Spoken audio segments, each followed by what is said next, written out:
Reels वाली बहू। प्रज्ञा को रील्स बनाने का बड़ा ही क्रेज है और वो दिन भर रील्स बनाती रहती है, खाते पीते घूमते फिरते घर में कॉलेज में।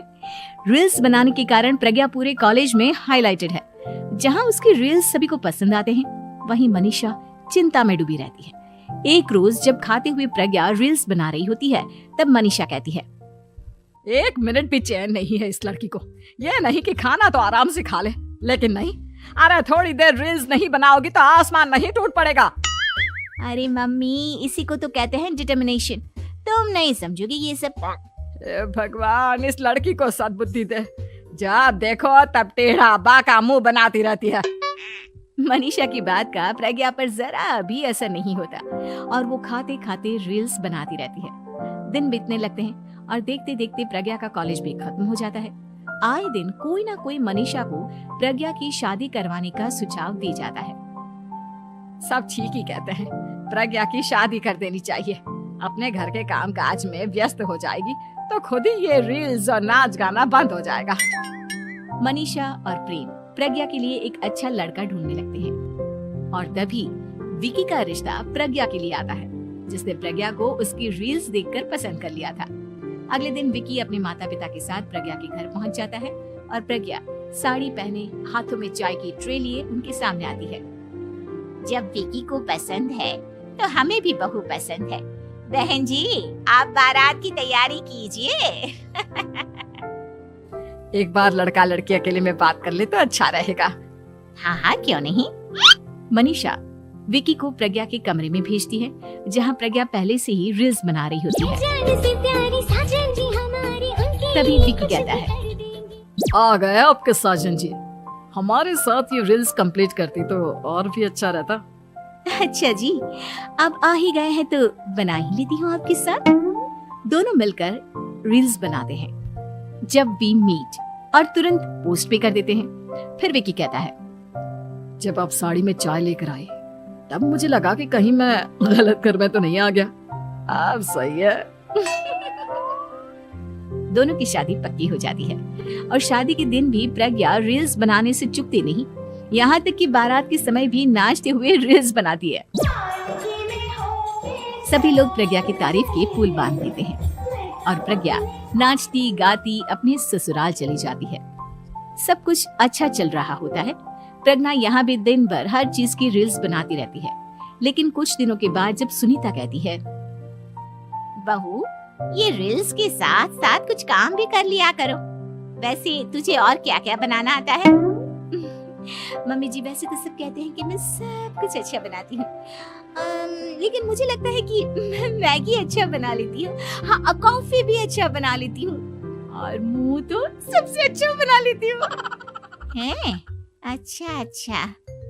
सुनीता अपना माथा पकड़ लेती है और कहती है, बहू, कुछ खाना बनाना भी सीख लेती। मम्मी जी, मैं लंबी प्लानिंग कर रही हूँ। जल्दी ही मैं इतनी फेमस हो जाऊंगी कि मुझे पैसे मिलने लगेंगे। हम दोनों सास बहू राज करेंगे, राज नौकर काम करेंगे और लोगों की तो लाइन लगेगी हमसे मिलने के लिए। तेरा दिमाग खराब हो गया है क्या बहू? हंसी मजाक तक ठीक है, लेकिन इस तरह घर नहीं चलते। जितना जल्दी हो इस घर के तौर तरीकों को सीख लो। प्रज्ञा मुंह घुमाकर चली जाती है और तुरंत उसी वक्त एक रील बनाती है। ये देख सुनीता का गुस्सा 7वें आसमान पर चला जाता है और विक्की के घर आती ही सुनीता उसे सब कुछ बताती है। विक्की भी अब प्रज्ञा की इन हरकतों से परेशान हो जाता है। तुम टेंशन मत लो मम्मा, मैं देख लूंगा।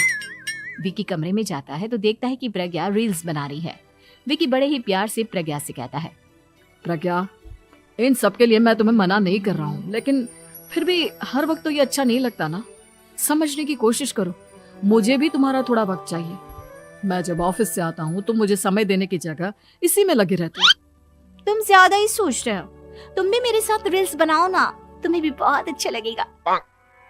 तुम्हें इज्जत से कोई बात समझ में नहीं आती क्या? दिमाग खराब हो गया है तुम्हारा इस चकाचौंध से। अगर तुमने अपना रवैया नहीं बदला तो मैं तुमसे दूर चला जाऊंगा।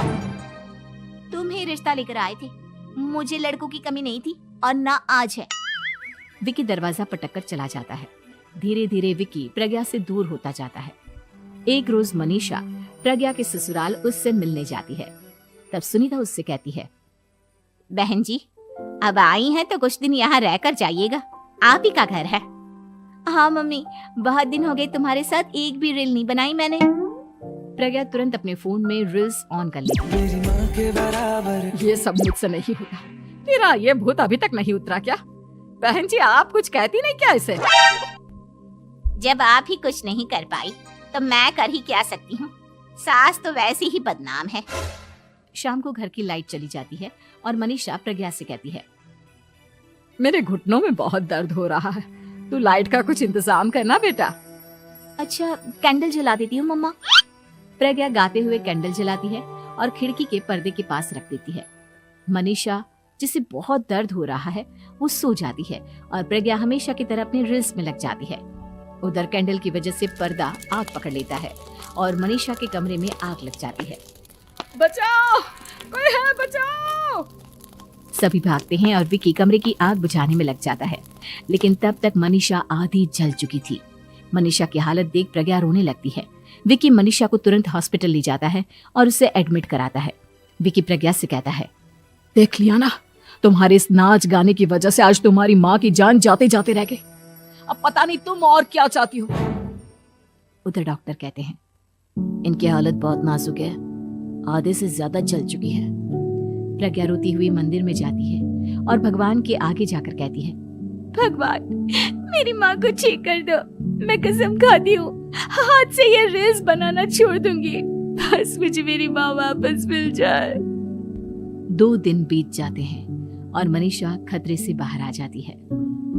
पेशेंट अब ठीक है, आप लोग उनसे मिल सकते हो। सब कोई मनीषा से मिलता है और प्रज्ञा सबके सामने अपना फोन तोड़ देती है।